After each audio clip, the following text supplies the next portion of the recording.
Welcome to the Confidence Mastery podcast. I'm very, very excited to bring you today's guest. We are going to have an incredible conversation with Melinda Mulcahy. Oh, bugger. I hate mispronouncing people's names. Could you please pronounce it for me so I can get it right? Mulcahy, just Mulcahy. Okay. Melinda Mulcahy, thank you so much for joining us. I'm very excited to speak with you.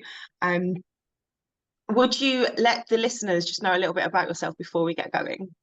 Well, Natalie, I just want to say thank you so much for having me, and you are a terrific inspiration. So I'm excited to be here, and I just want to very, very quickly introduce why I'm here, because I talk about curiosity a lot, and that's my niche. And the reason why I feel it's so important is because at a time when I had what you would call a divine storm, in fact, throughout all the process of becoming, if you like, I realized my curiosity got me through everything.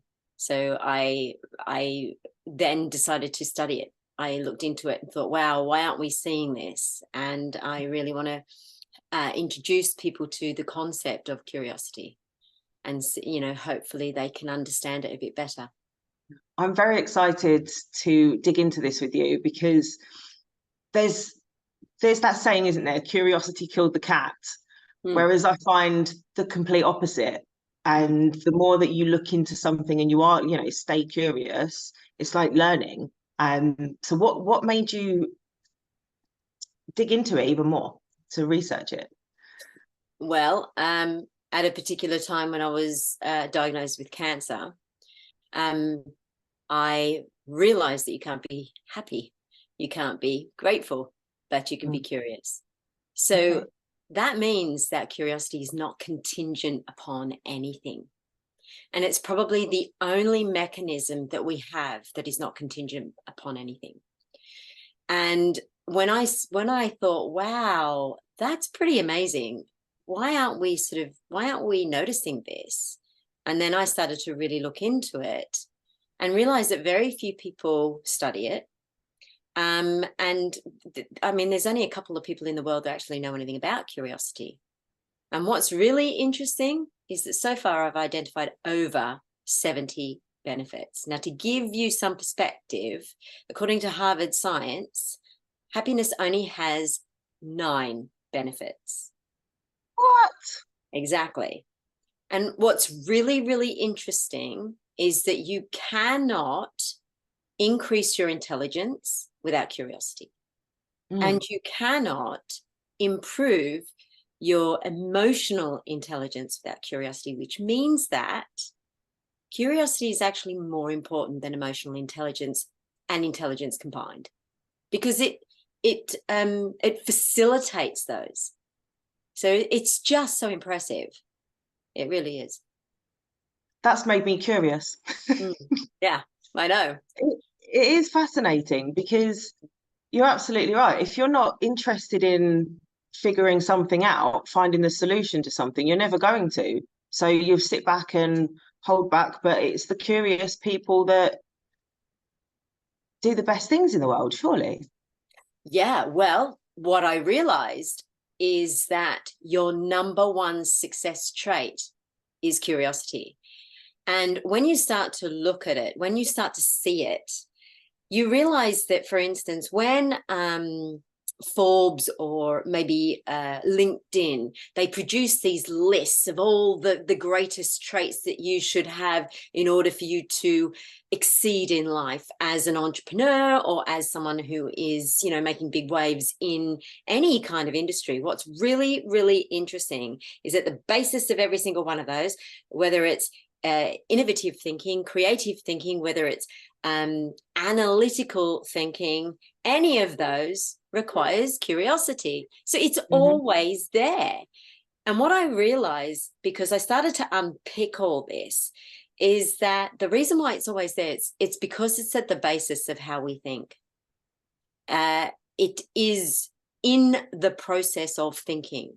So let me break that down. When you think, you actually go through a series of things. It's a process. And it's when you realize it's quite scientific. So there's, for instance, there's the mechanism of understanding, which requires curiosity. There's the mechanism of perception, which requires curiosity. And then the concept of risk over reward, because the brain is always measuring. The brain is always determining its risks over its rewards. And what's going on, particularly for mental health, is that the brain is more focused on the risks. So it's trying to work out the risks. It's very focused on the risks. It's always got that, it's what I call a mind frame, which is based on risk, as opposed to seeing the benefits, seeing the pleasure. And that is why we're having this really, really difficult time with trying to get through life. That measurement, the risk over reward measurement, I believe is the one thing that's causing a great deal of strife in the world. There seems to be an awful lot more of that recently as well. Would you agree? Yeah, I mean, it's increasing. And the reason why it's increasing is we really come from a foundation of this belief system, which is based entirely on survival of the fittest, right? But when you actually understand that whole concept of survival of the fittest, it doesn't get you very far. And in addition to that, we then buy into this whole concept of competition. Now, when we're in competition, a lot of people really struggle with that whole process mentally. And when we struggle with that process, it holds us back because we're in fear all the time. Now, for those very, very small proportion of people, it drives them. So you have a very few amount of people who are driven by the concept of competition, but then you have a really high proportion of people who are not driven by success. They see it as something sort of that's so far in the distance because they're buried alive by all of these fears, because we're struggling to see ourselves in the sea of people doing amazing things, of standing out. But what happens with curiosity is that when you begin to question that, when I teach my clients to question everything, question me, question everything, so that every time you even have a PhD produce something new, question it. Are they right? Go to your doctor, question it. Are they right? Because the truth is, a lot of the time, the information is biased. We are coming from a biased perspective. So it's about actually pulling away all of these biases so we can get to the streamlined, most authentic self, which is you, without all these biases. Very hard to do. It's very hard to do, but it is achievable. Yeah. I've noticed a lot more people questioning things over the past 3 years. And, if you look at the narrative that's pushed out to people, it's all fear-based in order to keep people in a certain state. Whereas we're now called the crazy ones for questioning anything. Whereas actually what you're saying makes perfect sense. Like, is that the truth? Just because somebody said it doesn't mean that it is right. Yeah. And by questioning and, I don't, like I said earlier, curiosity didn't kill the cat. Curiosity has helped us to find the truth and to find the right people to be around. And I think that makes a massive difference on the way that you present yourself to the world as well. Yeah, definitely. When you start to go down the route of self-improvement, you'll find that the people that you were once in your life tend to fall away. And I mean, that's just a natural process. Sometimes it can be very difficult for people, certainly on this journey. As a speaker for yourself, I'm sure that you've come across this whole concept of people that were once in your life really struggling with you. And it's not a bad thing. It's not a good thing. It just is. But what's interesting is that if you are prepared to continually question, and you're questioning yourself and you're questioning your reality, that leads you on an amazing journey of discovery. And what could be more interesting in life than being on a discovery journey?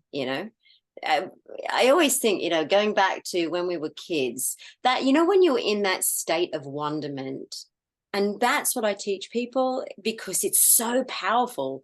Curiosity is not just a mechanism which a lot of people associate to do with questioning. It's really an energy system. It's an energy state of being. You know, it's about using dopamine and the brain chemicals that you get as a result of being curious to start to drive you. So if I could just dig into that just a little bit, if you don't mind, because a lot of people do associate curiosity with questioning, right? But it's only one part of it. And so there are three parts to curiosity, in my opinion. And that is, so we've already mentioned the mechanism. So this is your engine, if you like. When you ask a question, that's the engine. But before that even happens, you have to have a driver. You have to have some kind of ignition. So curiosity is that. It's like an insight. It's like a trigger that happens in your brain that feeds your whole body very, very quickly, which is based on dopamine. And dopamine has always been known as the promise of reward. So, when you get a reward, you get dopamine, but actually it's the promise of reward. So if you're even thinking about a reward and there's a promise that you're potentially going to get it, then you will get a hit of dopamine. And that can be very troublesome for a lot of people because, you know, there's a lot of people addicted to, for instance, social media. So there are negative sides to curiosity, just like that there are negative sides to anything. But going back to this whole concept of the three parts, part of that process, the ignition, is an intention. So if, for instance, if you've got someone who's really struggling mentally, chances are it's because actually their intention is not conscious. And when your intention is not conscious, generally, when you're in automatic brain, it's just your brain trying to keep you safe. And what happens is that you go down a very, very negative spiral because the brain is just trying to keep you safe. That's all it's trying to do. Its intention is good, but which way you focused. So with intention, there has to be, right, which way am I focusing? And it has to be conscious until such time as you can train your brain to be automatically more positive, going after the things that you want. You have to make it more conscious. So it's a conscious effort to point yourself in the right direction. Because if you were to consider someone, for instance, who wants to commit suicide, and this is something that I've talked about with a lot of PhDs about, you know, people on suicide ward, and they say that they're not curious. They are curious. Curiosity is an innate driver. Right? It's inbuilt. When something goes wrong, your curiosity will always kick in, first and foremost. What's really going on is intention. What is their intention? Because the brain is just trying to find a solution, but it's looking in the wrong direction. Because what's going on, it's just eventually the brain will just go, it's looking for meaning. And if it can't close that file in the filing cabinet of the brain, then it starts to go, why me? What am I doing wrong? And all that. I know because I've been there. And then you go to the even worse thinking, which is just get me out of here. Just get me out of this, which also, by the way, requires curiosity. So if you had someone on suicide watch and you put them into a room with no windows, no doors, but they were really determined, they would definitely become very curious about that room and anything that was available to achieve their goal. So the question is, how can we turn people around? How can we make people understand that the brain is just looking for a way out? But if the driver is so strong and it's looking for a way out, how about we could just turn it, just ever so slightly, turn it in a better direction, because your curiosity will help you find something better. So one of the questions that I love to teach people to ask is, how can I improve this? And it is the most amazing question. The reason why is because you're not just designed for survival, you're designed to improve. You are designed to adapt, evolve, learn, grow, improve. So what better question than just asking, how can I improve this situation? If you're down in the dumps, if you've got a difficult situation with your business or whatever the case may be, that one question will take you a very long way. Does that make That's a sense? powerful question. Yeah, Mm, definitely. mm, Because it starts your brain to think into thinking how. mm, It's the same as, if you say I can't do this, then no, you won't, because your brain will shut down. mm. But asking the question allows your brain to open up, and you get new synapses forming, and all of the sciencey bit that you'll know more in depth than myself, um, that makes things better. You're absolutely right. We are meant to improve. And as a driver, it's just a human driver. We love to learn, we love to adapt, we love to evolve, and we love to improve. So we're not doing anything against the energy system of our state of being. And best of all, what is just so amazing about curiosity is that when you're in curiosity in a positive way, you shut down your fear response. So you're then using the power of your body, this parasympathetic nervous system, to start working for you. Now you give that a goal and your brain will work for you. The good thing about curiosity as well is it doesn't even have to be 100% intentional. So it could be just in the back of your mind, how can I improve this? But even if you just ask that in the back of the mind, the brain will start to look for things, look for ways to improve, rather than looking for the way out. So there's a big difference. So then we come to the concept of goal seeking, because curiosity is very intrinsic to goal seeking, which is why it's your number one success trait. So again, when you start looking at what is your goal, how can I achieve that in the quickest, fastest time, you program your brain once again to start working for you. So it does it automatically. You don't even really need to think about it. It just does it for you. So you could plant a question in your mind even before bedtime, and by the morning, you probably have an answer. Your brain is so clever, it will find a way. And what's interesting is that when you're sleeping, it's first of all, that goes through a wash cycle, but it also goes through a cycle of trying to find the information for you. And I think it's downloading. I mean, I like to think it's downloading from the universe. And various people will, argue the toss on that one. But even still, how do we come up with some amazing concepts that may not have ever been in our vicinity before, in our remit or our environment before. So then we start to see things. So what curiosity also does is it actually opens up your reticular activating system, which is your filtering part of the brain, which enables you to see more opportunities if you choose to plant that seed within curiosity.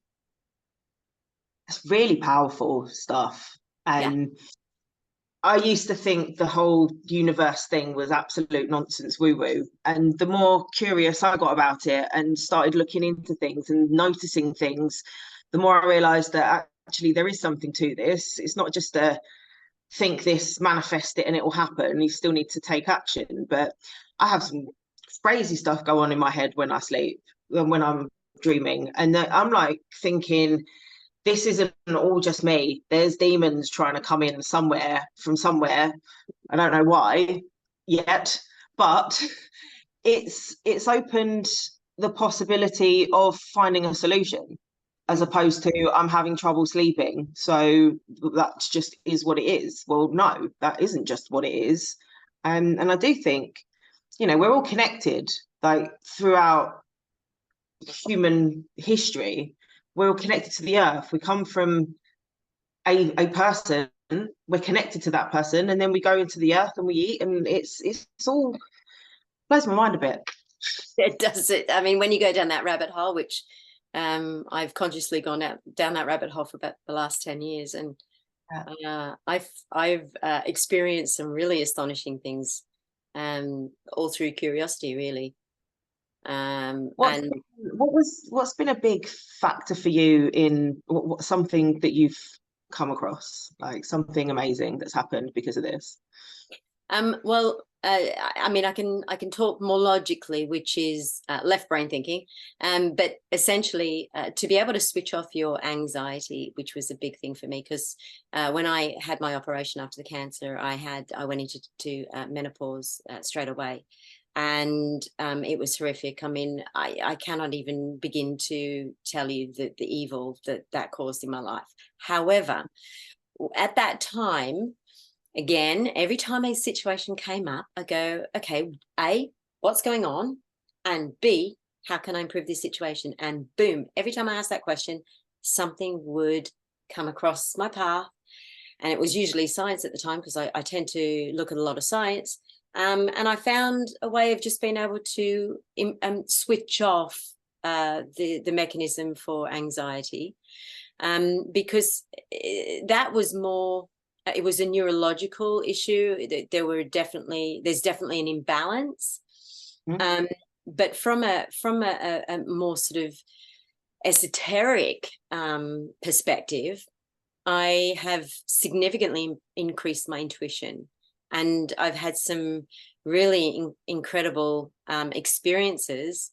The most recent one was that I've been doing sort of pranic healing. So I've gone up the levels of pranic healing, which is energy healing. And I was able to see the chakras, which I didn't think I'd be able. I didn't even know you could see them. I always wondered, how do they know what color they are? How do they know where they sit? Now I know, because you can see them. Wow. So that must have been incredible. And the thing is, we believe that it's magic, but it's not. It's energy. And once you start to understand how energy works, and for me, pranic healing gave me a greater depth of understanding of how energy works.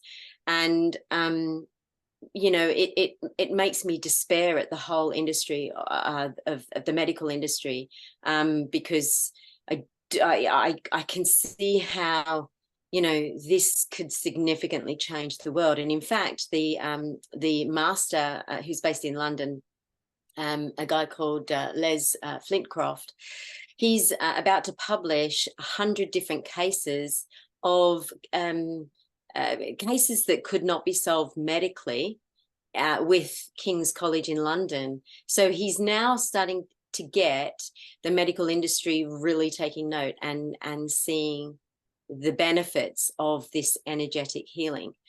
So it is a real thing. I've seen it, you can feel it, and anyone can feel it, and anyone can do it, anyone can switch it on. It's always there, but it's just a case of tuning in and then just developing that skill. It's just a skill, just like thinking. But you see, like, again, I talk about the concept of thinking, because thinking is an assumed process. We haven't been taught. We haven't been taught how to think. And so, all these assumptions need to be reconsidered. And that's why I think, with the process of thinking, that really needs to be reconsidered. And that's why I break it down for people to sort of go, okay, this is what's going on. This is why you're thinking like this. This is, and this is where you can turn it around. And when you start to see it, it becomes remarkably simple. But our medical industry wants to make everything so complicated, to scare us, to keep us in the machine. And a classic example of this, and I know I'm kind of straying off, but a classic example of this is the concept of antidepressants. First of all, they still don't know how they work, even if they do work. But most importantly, they cause significant additional problems, contraindications, essentially, that's the word for it. But going back from that, whenever you've been to the doctor, I know I've been to the doctor a few times, you might be asked, I don't know, 5-10 questions, something to do with your sleep, something to do with this, that, and the other. And then they'll just go, in the 10 minutes they've got, mind you, to diagnose a lifetime of complexity, they go, there you go, have antidepressants. Now, I've had that numerous times when it wasn't depression. For instance, when I actually worked out I had brain fog. But in that process, what's interesting is that when you look at the medical association determine depression as low serotonin. right? Now, if you do get prescribed antidepressants, ask yourself whether the doctor gave you a blood test, because there's no other way of determining if you've got low serotonin unless you have a blood test, right? Okay. It's true, yeah. And I guarantee pretty much half the people, if not more, that are on antidepressants have not had a blood test. That's number one. So in my opinion, that's a fatal error, number one. But the next issue is that the serotonin, they're called serotonin inhibitors, SRI, they're called. And what happens is that they take whatever, so if you are depressed, for argument's sake, whatever low serotonin that you currently have whizzing around in your body, which, by the way, 90% is produced in your gut. Mm-hmm. So what happens is that it reduces that already reduced chemical even more. Mm-hmm. and it inhibits it, and it rations it. So how could that possibly improve depression? Well, it doesn't. What it does is mask the problem. It mm-hmm. gives people, it just puts them into some kind of trance, and when they can't feel. But I think that there's a fairly simple solution. One is pranic healing can significantly help, but just asking yourself simple questions. Now, what am I depressed about? What's causing this? And what is the actual problem? What is the actual problem? Exactly. Find the solution, yeah, rather than focusing on the problem. Because the pharmaceutical industry, they want to make money. They dish out stuff. I know GPs that they have a quota to fill, yeah, and they don't. They're moving down the more holistic route themselves because they don't like it. I was in America recently, and the adverts, I mean, I rarely watch television, but I had the television on, and there were so many adverts for drugs from the pharmaceutical industry. And then all of the side effects were the thing that it was supposed to stop you feeling. So yeah, then there's this additional drug to take with your antidepressant to help your antidepressant to go away from suicidal thoughts and this and this and this. But those are the side effects. So if that's the effect of the drug, why am I taking it? Yeah. And here's the truth. Depression is the brain's inability to rationalize a problem. That's the real truth. And so what happens is that the brain is trying to find meaning. It's trying to find meaning. It's trying to work out how it can solve a problem, but it's working it out in the wrong way. So it's about understanding what is the right way and what is the wrong way. What is the way that's going to help you think in a way that's going to get you results? And what is the way of thinking that's going to just keep you in this negative spiral? Because I call it a death spiral. And if you continue without if you're lucky, sometimes you can trigger yourself out of it if you've got, something inside you, but not everyone does. Now, it's really interesting. I had a client who he had bipolar. And the first thing I said to him was, so did the doctor talk to you about gut health? No. Oh, well, that's really interesting because predominantly bipolar is actually caused by gut health. So you can significantly adjust your whole mental health. And this just goes for everything, even anxiety. I switched my anxiety off by doing a couple of things, and one was reducing sugars. And there are brain scientists all around the world that they're scanning people's brains and seeing the devastation of what sugar can cause. Now we're going to see an epidemic of dementia or dementia-related diseases because we've got a high sugar diet, we've got a high processed sugar diet. So we could significantly improve our brain health and our brain or our mental health, how we think, and the feelings as well, because anxiety is predominantly, a feeling-based concept, simply by just looking at our diet, and looking at how we think. which is why curiosity is so important, because it is involved with how you think. It is your how. So I firmly believe that when you can start adjusting how you think, start using a better mental framing. I don't like to use the word mindset. I believe the mind is never set. It's an oxymoron. You know, if you want mindset growth, for instance, that is an oxymoron. So let's use the right language.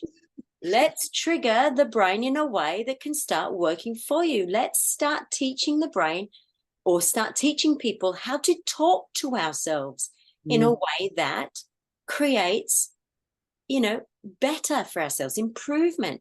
And what's really interesting, if you've ever done or know anything about hypnotherapy, some of the greatest hypnotherapists, I'm working with Ali Campbell, and it's about triggering the brain in a way that starts working for you. That's what hypnotherapy is. It's just very, very clever. It's a very clever nuances that are used. And there are some really good hypnotherapists who know how to trigger the brain in the right way. And there are some not so good who haven't quite worked out the best process. But ultimately, the brain works in a certain way. And when we talk to it in a certain way, we are giving it commands. We are always commanding our brain. And the brain, being a very faithful servant, will do its very best for us. So, you know, it's about learning to speak to ourselves in a way that makes sense, that gets results. It's about asking the right questions, triggering your curiosity. And, you know, you then not just improve your life, but you reduce your stress as you do it, and you become healthier. Curiosity is actually linked to better mental health. There are statistics that suggest that you can reduce dementia-related diseases by being more curious. You know, so there are neurological and physiological evidence that curiosity can significantly improve your health. For instance, the vagus nerve, which is at the back of your brain, which is where like serotonin comes up from the body, it comes up and then goes through your vagus nerve and into your brain. Now, for instance, resilience is, if you have good vagal tone, that's because generally speaking you are more resilient, or that's a physical sign that suggests you're more resilient. Now, what's really interesting about resilience is that, again, because I question everything, is that resilience is great, but it's really, I had a client who was in South Wales. She was a social worker. And when she started talking to me, she said, my God, you know, for so long I've been teaching people resilience, because she was a resilience teacher. But she said, now that I've spoken to you, now I understand curiosity. It's a bit like being able to swim in the mess with a floaty on, you know? So, okay, so there's the problem. Let's see if we can try and swim through it this time, but with floaties on. Is that really the best that we can do? Well, I don't think that it is. So therefore, what can be above resilience? Well, I believe transcendence, the ability to spot the mess. The ability not only spot the mess before it happens, but to work out a way in which you can jump over it, or get around it, or do something different, or learn from it. Or what about welcoming the mess? Now, there are some really, really great speakers in the world, like Sarah Blakely, who is the founder of Spanx. You know, she's in America. Spanx is the underwear. And I was watching an article that read an article that she did. And what was really interesting is she actually said, I've gotten to a point where I'm welcoming the challenges.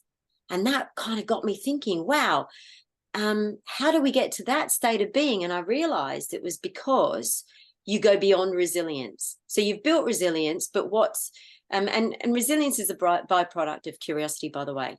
But when you're curious, you can move forward, you can transcend. So that concept of, you know, Maslow's hierarchy of needs, where it says self-actualization is the highest level. I don't believe it is. I believe transcendence is the highest level, because it enables you to get to that point where nothing becomes a problem anymore. because you are that well built mentally that you can deal with anything. And that's where we need to be teaching people. And anyone can achieve this. Anyone can do it. It's not a case of like ignoring the bad, quite the opposite. It's a full experience. We understand that we're here to experience and to learn and to grow. And when we come from that concept, that just opens up, it just bursts your whole world open, and then you can do more, be more, feel more, and just have fun with life. So yeah, life's far too short to be miserable and to not explore. I can't understand that mentality of not wanting to see what more there is from life, because the world's a big old place. Yeah, it's phenomenal. And obviously the title of this podcast is Confidence Mastery, and I can see how curiosity links to improving your confidence. What would you say helps with that? Yeah, well, confidence is a byproduct of curiosity. And the reason why is pretty simple, actually, is because when you're curious, first of all, you get out of your brain. And so I'll give you an example. When you're connecting with someone, the best way to connect with someone is through curiosity. And what that does, it's a wonderful feedback loop. If you've ever seen it, like you and I are having a conversation now, when you become really curious with somebody, your energy is going towards them and their energy is bouncing back to you, and it feels really good. So the byproduct of that is going to be confidence. And that works throughout anything that you do. The more curious you are, the more you're learning, the more you're getting out of your brain and into the reality of reality, then the more likely you're going to build up your confidence. It just naturally comes. And again, it's just one of those wonderful things, confidence. But people put a lot of emphasis on it, but it's just another benefit of curiosity to me, So it's a bit like I talk about happiness, but happiness is just an outcome of curiosity. And mindfulness is an outcome of curiosity.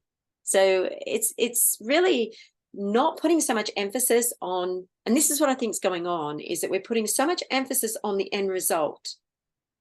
But if we could just come back to being more curious, the result will come. I mean, Eat, Play, Love author Elizabeth Gilbert, she talks about curiosity all the time. If you can be in curiosity, then you're more likely to find your life purpose. People ask me all the time, how do I find my life purpose? Well, you get curious. You get curious about what you like, what you're good at, what you want to do, and you start getting curious about those things, and it will just naturally come. But if you just said to yourself, I want to know what my life purpose is, that's the wrong way of going about it. It dampens your curiosity and you won't get very far. So again, it's about understanding how curiosity works, and that's the trick. Oh, I love that. That's sort of made me tingle a bit. It's made me want to go and explore stuff. Yeah. You speak a lot of, you were talking about switching off anxiety. And I think that's something, if you don't mind, if we can come back to that, just purely because I'm finding a lot of people are becoming more and more anxious. Yeah. And with that, they're finding a lack of confidence and they're not going out and doing things. And I don't think that people should be feeling this way. So how can we switch off the anxiety in order to become more curious and lead better lives? Well, maybe the question is the other way around. So the very first question that you would always ask is, what is my body telling me? Because anxiety is the body telling you that you're forward pacing and you're worried about something. Now, it's also based on past events. So bearing in mind, and this is the whole issue with thinking, the process, a lot of that process is based on old information because it's trying to keep us safe. So it's coming from a place of what you know already. And with anxiety, you're forward pacing because the brain wants to keep you safe. It's worried about something, and it's constantly referring back to that old information. But what's going on is that old information is just fueling the anxiety. So you can immediately step out of that by just triggering your curiosity. Now, it's important to understand that sometimes you need to know what is the real worry. So very first thing I ask is, what's going on in my body? Okay, body, what are you trying to tell me? Naturally, you will feel anxious, so I'm anxious. And when people understand that anxiety is the brain forward pacing and worried about something, okay, I'm anxious now, I'm forward pacing. What am I worried about? And normally the brain will go through various different thought processes because it's calculating. It's just calculating all the time based on old information. And it's just going, you don't want that, and you don't want that, and you don't want that, and you don't want that. And your body's just going, no, I don't. And so it just goes round and round and round. And it's a vicious circle until you break it. And then you can go very casually, okay, so if I'm worried about that situation, what could be the one thing that might happen that I'm not prepared for, or I'm not even going to rely on old information? So in other words, what's something new that could happen? Where can I see the good in this? What potentially could go right? That's a really great question. What could potentially go right in this situation? But again, the brain is going, but what, this could go wrong, but that could go wrong. And you go, okay, I know that. Thank you very much, brain. And so it's always worth giving your brain or your ego, because they're kind of interlinked. It's really good giving that whoever's talking to you or whatever's talking to you a name. So for me, it's just me as a little child, because I used to have a nickname. So I go, okay, and I was called Moji. So, okay, Moji, what are you worried about? Okay, so what if we could do something instead? What if something could go really right? Let's look at all the things that could go right. And boom, I shut my ego up. I shut that brain. I shut that whole, I don't like to call it a monkey because I think it undermines the brain. But so it's a case of, what can go right? And wow, it just transforms the whole situation.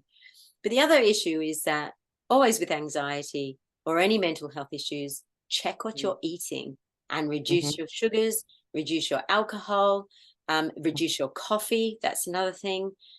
Because even the caffeine, causes you to become quite jittery.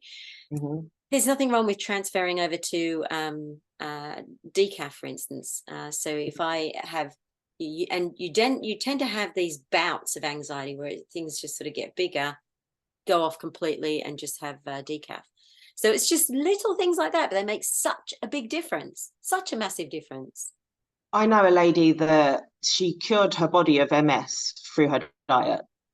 It's just absolutely phenomenal. Like I know I feel so much better when I'm on prep and I'm eating right and, doing the exercise that I love to do. So why am I going to not treat my body in that manner? This is something I've tried to get across to people. Diet and exercise, diet being the food you eat, not going on a diet, is a treat for your body and your mind. It's not a punishment. Yeah. And actually, one of the things I was working with a Harley Street nutritionalist she had a clinic there for 30 years, and she absolutely firmly believed that a good diet starts with curiosity. Now, I believe it or not, I reduced my size from, I was edging up to a size 18, and I thought to myself, there is no way I'm going there. There's no way I'm going there. So I started to get really curious about my diet. And what was really interesting, this is a major thing, I started to look at very curiously how that food was affecting my body, how it was affecting my brain in particular, because at that time I was suffering from brain fog, which the doctor didn't diagnose. So I had to diagnose myself. And I was like, okay, so if I've got brain fog, because I worked it out that I had, and it's like, what can I do to improve my brain health? So I really looked at every single thing that went into my body. Now, some people might think that takes a long time. It doesn't, but you do need to be consciously aware of eating, how that affects your body 1 hour, 2 hours, and maybe 4 hours afterwards. How it affects your sleep, for instance, how it affects your mental performance throughout the day, and things like lethargy. Do you feel so? What you'll I'm sure you would agree with this, that when you're eating really healthily, your brain is crystal clear thinking, and your body is just performing really, really well, and you also feel really good. But what goes on is that we're just lazy. We're trying to seek these fast comforts, but that's all they are. They're fast comforts, and then they cause more problems in the long run. And that's a another travesty with the way that we think. We're just looking for these quick fixes, but they're not that quick in the end, and they're not that, and they don't fix anything. They make matters worse. You've lived a lifetime of habits that have got you to that certain point. It's not going to change overnight or in a month or two. You need to be committed to being curious for the duration, the rest of your life, in order for things to change. Yeah. And to give you some perspective on my weight loss. So I went to, edging up towards a size 18, standing in the shop thinking there is no way I'm buying a size 18. I am not doing this. And I actually dropped down to a size 6. Wow. So, that was and that was over a period of just under 2 years, about 18 How long? 2 years. That's incredible. Yeah. And there was no real diet. I didn't have any diet coach. I didn't have any nutritionist or anything like that. I just started to look at what feels good in my body and really focusing on just getting curious about how that feels and how my mental ability significantly improved. And it was transformational, really it was. And even now, I know I have binge days and things like that, and I feel so sluggish mentally and physically. So yeah, big difference. I get that too. Sometimes you get like a food hangover. Yeah, you do. Yeah, that's right. Yeah. And it's awful. And you in that moment, I feel like, oh, I might as well have just drunk if I'm going to feel like this. Yeah. So yeah. But it's incredible. What has that done for you and your confidence? Yeah, do you know what? I had no idea, first of all, that I was even remotely attractive until I started losing weight, and people sort of saying, wow, you look amazing. And then people saying to me just various different things. And I thought, who are you talking about? I was like, who are you talking about?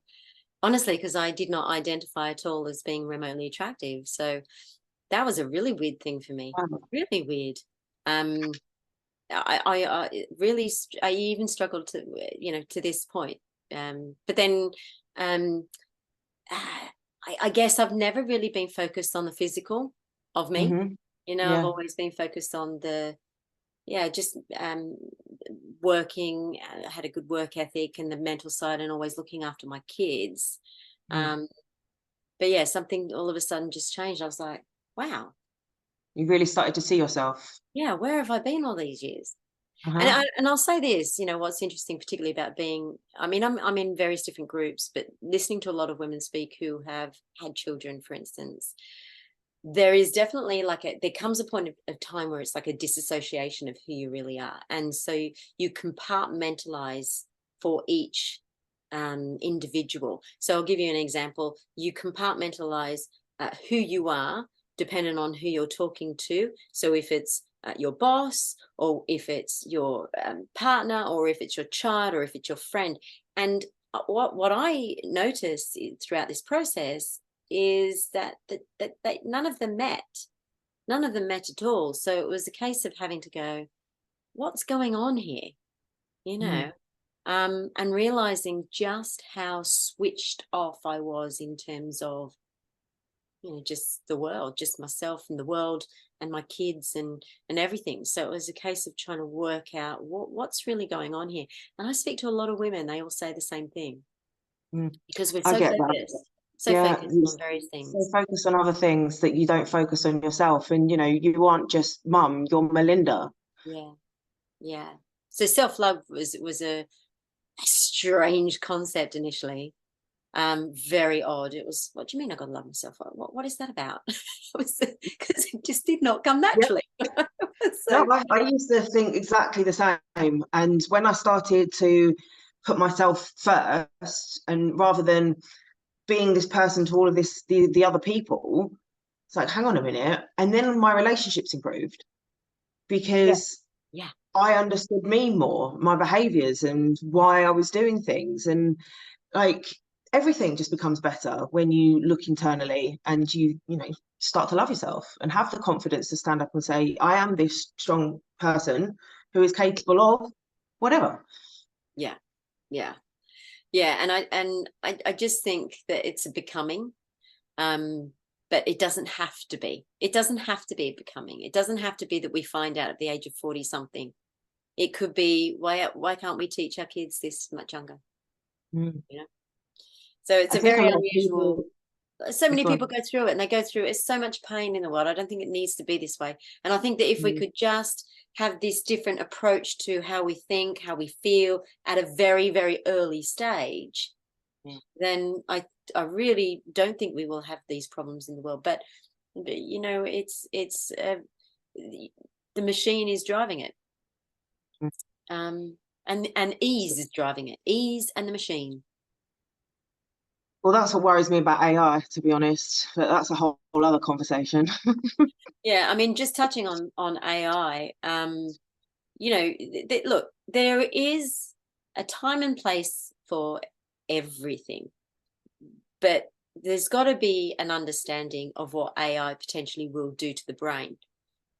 Because you know we're in a time now where mental health is skyrocketing, right? It's no longer a pandemic, it's an epidemic. We're in epidemic proportions. And what's amazing is that when you look at AI, on the whole, it can definitely improve work processes, right? But what it will also do is reduce your curiosity muscle.